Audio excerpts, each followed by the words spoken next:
Buena, a gente tem que tomar um cuidado muito grande para que a gente entenda que existe uma linha indivisível entre os assuntos políticos, os assuntos jurídicos, os assuntos econômicos e a nossa vida. A nossa vida é impactada por esse conjunto de fatos e outros tantos fatos, mas para ficar nesses. Então, assim, pergunto, existiria Jair Bolsonaro na presidência da República sem a Operação Lava Jato? É uma pergunta. Você acha que existiria? Você acha que se não tivesse havido a Lava Jato, que naquele primeiro momento varreu a política nacional, varreu um setor da economia inteira, você não acha que aquele processo permitiu o florescimento de um discurso e de uma liderança chamada Jair Bolsonaro, que começou a aparecer nas revoltas de 2013, aquelas manifestações populares de 2013. Então você imagina um governo Dilma trabalhando direito, 2013, 2014, 2015, ela arruinou o Brasil, né? 2015, 2016, Dilma Rousseff arruinou o Brasil. Punição branda, afastamento sem perda de direitos políticos, punição branda para a maior recessão da nossa história. Sem isso, seriam dadas as condições para que um candidato com um discurso oposto ao do PT vencesse as eleições de 2018? Sem a Lava Jato, Lula não seria preso. Será que com o Lula solto em 2018 haveria Jair Bolsonaro? Não sei te dizer, mas você teria um confronto provavelmente entre Lula e Bolsonaro em 2018. E nesse confronto entre Lula e Bolsonaro em 2018, daria Bolsonaro? Talvez. Talvez não dá para saber. Com o poste que Lula escolheu, deu Bolsonaro. Vamos lá. Se não tivesse havido o Joesley Day, aquele dia em que, num acerto com o Procurador-Geral da República, o empresário Joesley Batista gravou o presidente Michel Temer, e a versão que saiu, que foi espalhada pela imprensa, era uma versão falsa, sugerindo que o Michel Temer estava querendo que o Joesley desse dinheiro para o Eduardo Cunha. Se não tivesse saído isso, será que o governo Temer viveria a crise que viveu? Será que Temer poderia ter sido candidato a presidente da República numa reeleição? Caso clássico, né? Quantos vices em prefeituras, em governos estaduais se tornaram depois candidatos e, portanto, se reelegeram, né? Reelegeram, ficaram naquele espaço cumprindo um mandato tampão, porque o presidente foi afastado, no caso a Dilma Rousseff, acertadamente. Tivemos um golpe de sorte de ser o Michel Temer, mas não deu para ele seguir. E se não tivesse havido o Joesley Day? E para ver o Joesley Day, teve que haver os atores que entraram, Procurador-Geral da República, ambiente da Lava Jato. Então, os fatos políticos são impactados por fatos jurídicos. Os fatos econômicos também. Quando a gente pega o quadro atual, o futuro de Jair Bolsonaro interfere no futuro do Brasil. Claro, interfere. Bolsonaro foi alvo de uma denúncia pesadíssima, a mais pesada que um presidente da República na nossa história recente conheceu, tentativa de golpe de Estado. Não tem nada mais grave, né? O eleitor tem o direito de votar e escolher quem vai ser o próximo presidente. A vontade da urna tem que prevalecer. E a acusação é que ele não queria que a vontade da urna prevalecesse. Ele queria dar um golpe de Estado, que ele não conseguiu. Então ele está sendo julgado por isso. Se as pessoas no 8 de janeiro, naquela manifestação absurda do 8 de janeiro, invasão dos prédios públicos, teve gente que pegou 17 anos pintando uma estátua, quantos anos vai pegar o Bolsonaro? 18? Não, né? Vai ser condenado a quanto? Alguém tem dúvida que ele vai ser condenado? Então, o futuro do Jair Bolsonaro interfere nas placas tectônicas da sucessão do presidente Lula. A força do Lula com um candidato, o Jair Bolsonaro, que aliás já estava inelegível, mas vamos imaginar que ele não tivesse. A inelegibilidade dele não passava pela prisão, ele poderia não ser candidato, mas está zanzando pelo Brasil solto. E a perspectiva dele, se não acontecer nada de novo, é ficar preso por alguns anos. Lula foi preso por 580 dias. Ele vai ficar preso alguns anos. E como a ficha limpa diz que são 8 anos de inelegibilidade encerrada a pena, significa que é o enterro político de Jair Bolsonaro. O enterro eleitoral de Jair Bolsonaro. Então, os fatos, eles se misturam. Mas não é porque os fatos se misturam que a gente tem o direito de parar de olhar para aquilo que realmente interessa. Aquilo que realmente interessa é o que desses fatos jurídicos, econômicos, políticos interferem na nossa vida. Porque senão a gente cai na agenda do STF, a gente cai na agenda do colunismo, a gente cai na agenda das discussões que interessam a meia dúzia de pessoas. Os detalhes do processo são importantes, são muito importantes para a gente entender o enredo. Está entendido o enredo. Está entendido o enredo. Agora, não dá para a gente cair no diversionismo. Então agora nós vamos ficar olhando para o lado errado, né? Muitos têm interesse de apontar o dedo para o lado errado. Olha só o que o presidente Lula falou. Quer dizer, o presidente Lula, assim como o Bolsonaro, tem explicações a dar. Bolsonaro tem explicações a dar sobre o processo dele. Lula tem explicações a dar sobre o Brasil. Olha o que ele falou hoje, quando estava no Palácio da Alvorada, Palácio Planalto, hoje em Brasília. Ele falou o seguinte, vamos ver. Eu não tenho o poder de falar pela justiça. O que eu vi pela denúncia que foi publicada ontem é que é grave, é muito grave. Se for provado a denúncia feita pelo Procurador-Geral da tentativa de golpe, da participação do ex-presidente do escalão de primeiro grau dele, o primeiro escalão dele, na tentativa de morte de um ministro da Suprema Corte Eleitoral, na tentativa de assassinato de um presidente da República e do vice-presidente, é uma coisa extremamente grave. Eu tenho certeza que, se for provado, ele só tem uma saída, ser preso. Obviamente que eu acho que eles terão o direito de se defender, terão o direito de dizer que é mentira, mas se for provado, não tem outra solução senão ser condenado.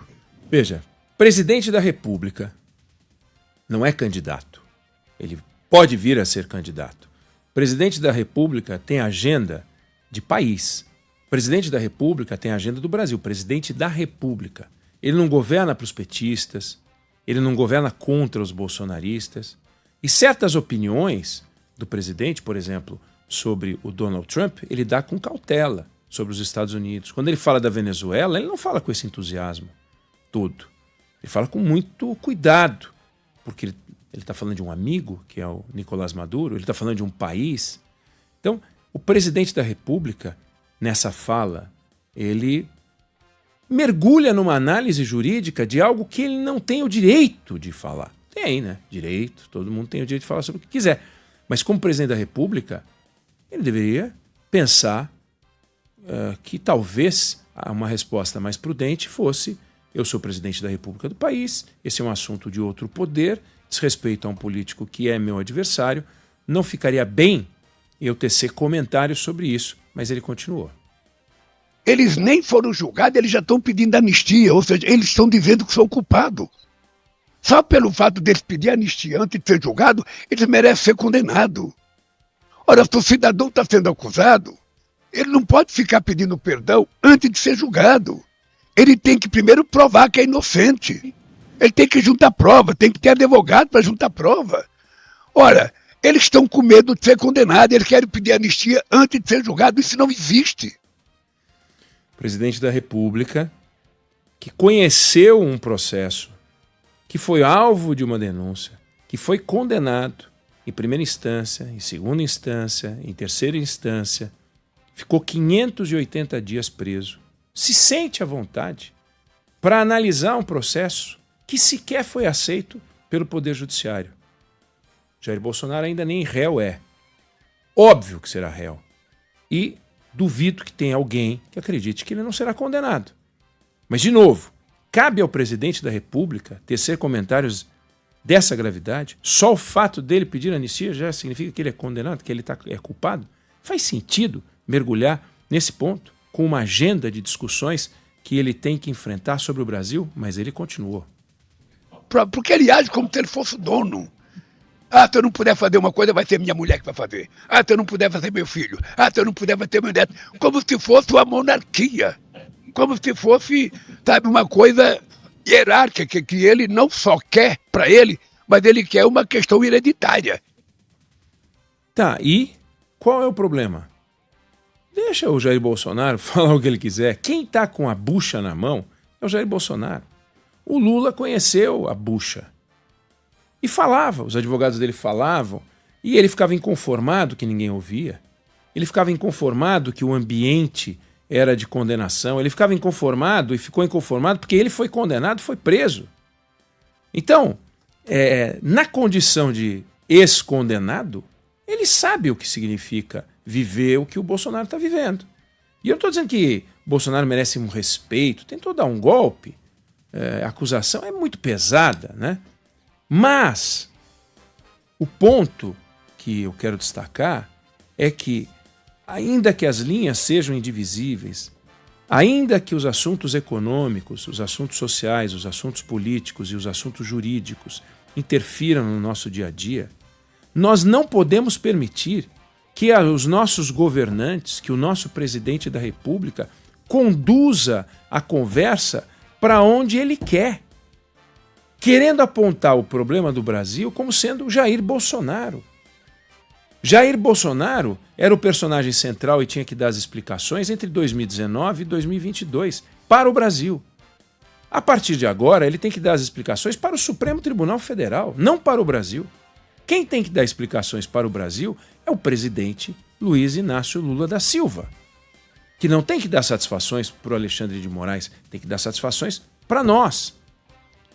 A fila do INSS está batendo em 2 milhões de pessoas. Nunca foi tão grande.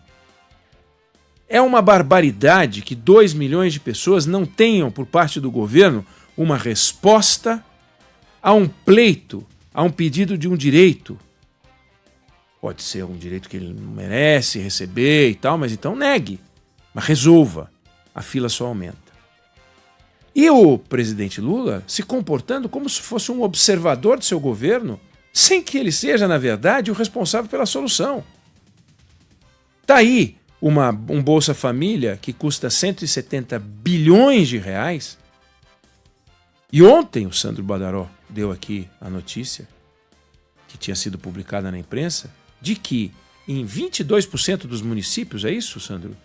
O número de pobres registrado naquele município é menor do que o número de beneficiários do Bolsa Família. Então tem mais gente ganhando um direito social que deveria receber só por estar num grau de pobreza muito marcado, do que o número de pobres que tem no município. Tá certo isso, ministro Wellington Dias, do Desenvolvimento Social? Tá certo isso?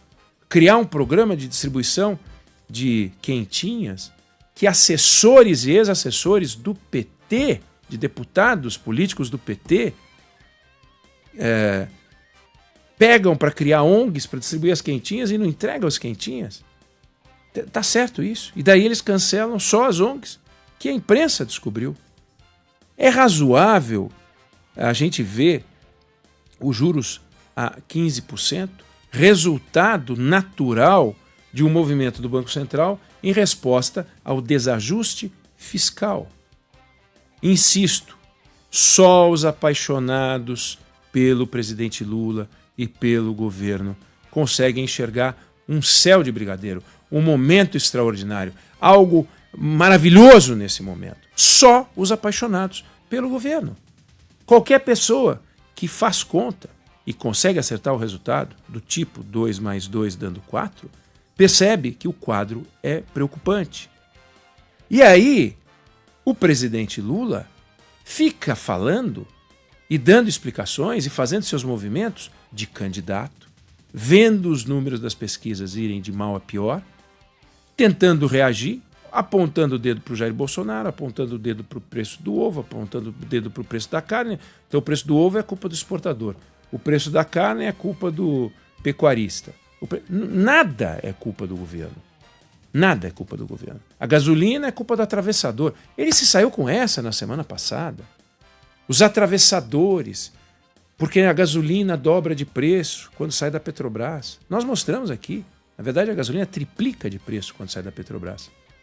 Na refinaria são cobrados impostos. 11 dessas refinarias são do governo, da Petrobras. 80% do petróleo refinado no Brasil é da Petrobras. E na refinaria, o governo federal e os estaduais recebem o mesmo tanto que a Petrobras recebe. Então, dos 3 blocos de preço, de terços do preço da gasolina, 1/3 fica com a Petrobras, 1/3 fica com o governo. O governo recebe 1/3. Ah, mas a carga tributária não é tão alta? Nem é, comparada à carga tributária do combustível em outros países do mundo. Mas então não vem falar que são os atravessadores, e aí o presidente vem falar em vender gasolina direto. Sabe, vender gasolina direto. A Petrobras vender gasolina. Aí ele pega e fala no GLP ainda pior. Muito pior. Porque no GLP ele sai da Petrobras ao valor e aí ele vai para 100 e tantos reais. Espera aí, a Petrobras não vende botijão. A Petrobras não invasa. A Petrobras põe com gasoduto, caminhão-tanque, o gás. E aí alguém tem que invasar, tem que pagar, tem que cobrar. Não existem os atravessadores. Sabe, essa figura sempre de um inimigo que está a fim de destruir o país. O que está faltando é o governo arregaçar as mangas e trabalhar. A impressão que dá é que o governo, percebendo que é muito mais difícil fazer o que tem que fazer, sem recorrer ao populismo, aqueles programas, soltamos agora os bilhões de reais para o programa Minha Vida, Minha Energia, Meu Tudo e tal, tudo com o nomezinho bonitinho, sem vendo que não dá para fazer isso, não dá para enganar, tem que governar. E governar dá um trabalho do cão. Governar é faxinar as contas públicas. Governar é reduzir as despesas. Governar é criar um ambiente pró-negócios. Cadê o ambiente pró-negócios que está sendo criado aqui no Brasil? Um governo que fica se estapeando internamente. Agora vamos fazer a reforma, agora vamos fazer a reforma ministerial. Agora vamos mudar a comunicação. Agora vamos mudar não sei o quê e nada acontece. O que de concreto a gente pode dizer que é o coração do programa do governo Lula? Aonde é que o Lula quer que o Brasil chegue? Ah, eu quero que o pessoal tenha o que comer, que a picanha... É o seguinte, daqui a pouco o pé de galinha está no preço de picanha, não a picanha está no preço de pé de galinha. Daqui a pouco as pessoas só vão poder comer pé de galinha. Porque os produtos estão caros.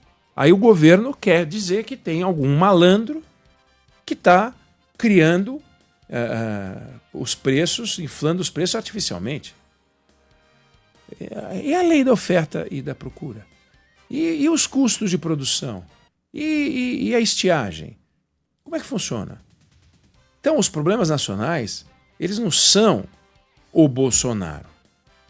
Cadê a Ferrogrão, que aliás está nas mãos do Alexandre de Moraes, que não sai da mão do Alexandre de Moraes? Tudo ele pega. Ele pode ver uma coisa que ele já pega para ele. Pegou o Ferrogrão, não solta também. Uma ferrovia que pode reduzir de 30% a 40% o custo do frete, que pode reduzir em 80% a emissão de CO2, ligando Sinop a Miritituba, lá no Pará. Cadê que não sai?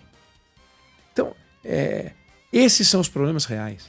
A ferrovia é mais importante do que o Jair Bolsonaro. A ferrovia é mais importante do que o Mauro Cid. E a gente fica mergulhado nos Mauro Cid, não sei o quê. E para o governo é ótimo. Olha que maravilha, surgiram novos vilões. O vilão Jair Bolsonaro, o vilão Mauro Cid, o vilão Walter Braga, aqueles babaquara lá que tentaram um golpe de Estado. E com isso a gente deixa de olhar para os problemas que estão no colo do presidente Luiz Inácio Lula da Silva. Não vamos perder esse foco. É lá, no Palácio do Planalto, que já foi responsabilidade do Jair Bolsonaro, mas agora é responsabilidade de Lula, que estão boa parte das respostas, muitas das respostas, que a gente precisa ter para poder fazer um investimento, que o empresário quer ouvir para saber para onde ir. Não é no processo, página 322, porque o Paulo Gonet, porque não sei. Tudo isso é importante quando o assunto é jurídico. Agora, quando você acorda de manhã, você não come denúncia, quando você chega em casa para trabalhar, você não bebe habeas corpus. Não é isso que muda a tua vida. O que muda a tua vida é dinheiro no bolso. O que muda a tua vida é comida na mesa. Se o dinheiro que você tem no bolso não coloca a comida na mesa, você tem um problema. Não é se o Bolsonaro vai ser julgado, não vai ser julgado, se é em setembro, se é em fevereiro. Tudo isso, claro, a gente vai falar disso, a gente acompanha. É nossa responsabilidade tratar de vários assuntos, como é a responsabilidade nossa falar sobre Donald Trump, sobre a guerra no Oriente Médio, sobre a guerra da Ucrânia. Tal. Mas não vamos perder de vista aonde é que está o nosso desafio. Que até o dia 31 de dezembro de 2025 é a responsabilidade do senhor Luiz Inácio Lula da Silva. E ele não pode fugir disso apontando o dedo para o lado. Eu não sei se você concorda ou discorda, mas essa é a opinião que eu tenho sobre o assunto.